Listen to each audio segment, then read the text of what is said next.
Are you ready for us to walk in and do the thing? A nice English gentleman. I promise I won't do accents the whole time. Okay, I probably won't notice. The way that I explain Lindsay Jamieson to others, I say, hey, you know when you go in the gas station, you see those coolers with drinks and all the candy bars and things? Lindsay did about half of branding for the brands that you'll see, and about half of the vehicles that could have driven you to that gas station.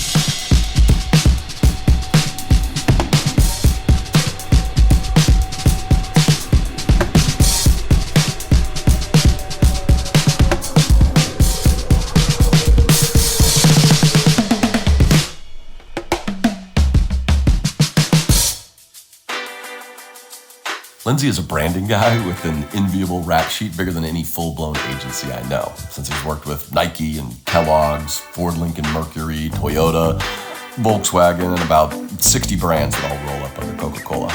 He also has that enviable British accent where everything he says sounds sophisticated and clever, which is, for him, actually true.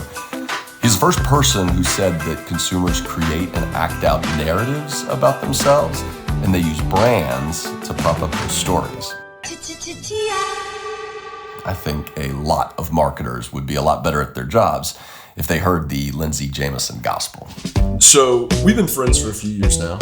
I think we pieced it together later on that I'd actually seen you on stage years ago at Nashville's Dancing in the District when you were playing as Ben Folds' drummer. Yeah. And I actually came up to you afterward and complimented you. I don't know if you remember it or not, but obviously you did. I was in a haze. It was my first gig with Ben Folds. So. To flash forward so I can build like the Lindsay Jamieson timeline. After you left music as your main gig, you then made a hard right turn with no college degree, no formal training in advertising branding, is that right? Actually, no, weirdly enough, I did get a degree in marketing, even when marketing was a new word. I had to explain to people what a degree in marketing was about. Mm-hmm. And I couldn't really tell them, even after the degree.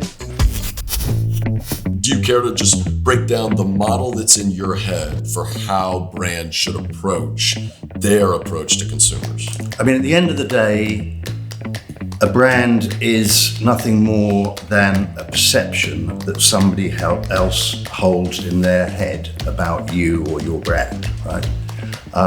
And so you can't own a brand because you can't own a perception. So the only thing you can do is to shape, some people would say attempt to manipulate. It's understanding where people are at and wanting them to go, okay, I want them to perceive this as a salve or something useful in their own story so that they can get on with their story. A good example of this is probably the easiest example for all marketers, I think, in a way, is Apple.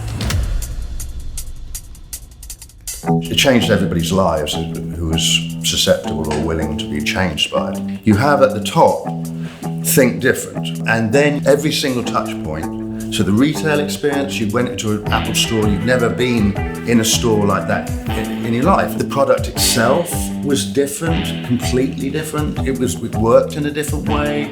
The packaging, the unpackaging, and so that's a perfect example of a very, very strong positioning idea that just filtered all of the way through every single touch point about Apple. The forest for the trees where people are working in their company or brand for so long. Yeah. And they're used to their own jargon and features, etc. It's the reason why Apple came out sharing stories about people using their products while everybody else is talking about the difference between an LCD screen, an OLED. Do you know the pixel count? Do you know how fast the processor is? They didn't talk about any of that. Yeah. The only thing that comes out there is showing how it's making their life better, easier, and more fun by not listing a single feature, just showing it in action. So I've heard you talk in the past about the healthy tension that needs to exist for a brand to have a good story?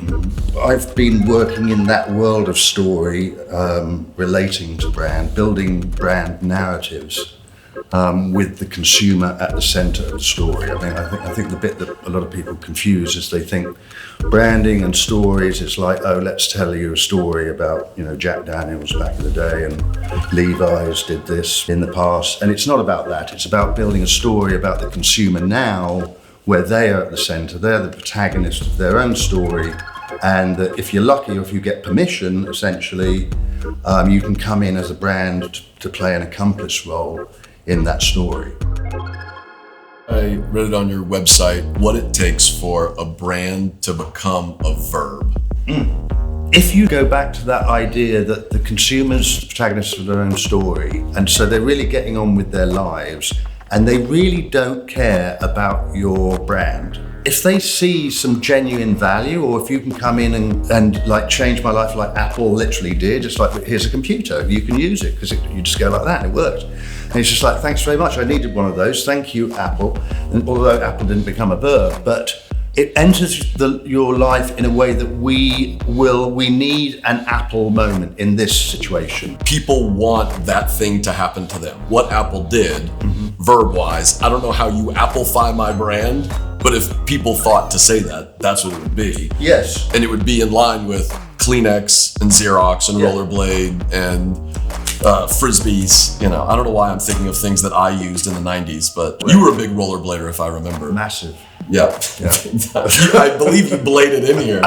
Yes, I bladed in the back, put my shoes on, came back the front and pretended to They'll see it in the B-roll. Yeah. It'll come out. So everybody gets the option to bring what is a prop for the shoot, but an actual thing of significance in your life. I would very much like to hear the story about the prop you brought. Thing over here. Yeah. This is a picture of my youngest son, Emerson.